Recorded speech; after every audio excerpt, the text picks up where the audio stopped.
Okay, I'm going to demonstrate some auscultation skills to demonstrate respiratory assessment.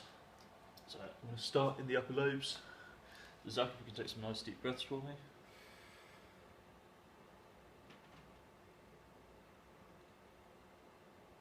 Like that. Compare to the other side. And coming down.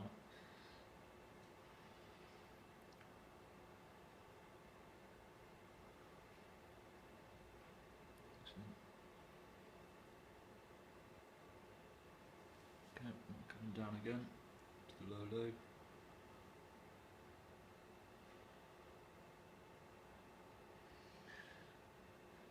The lower lobe on the left hand side. Yeah, and check on the back.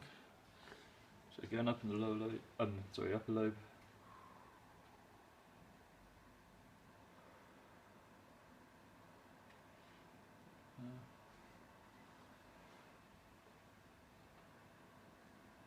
Just going to work my way down.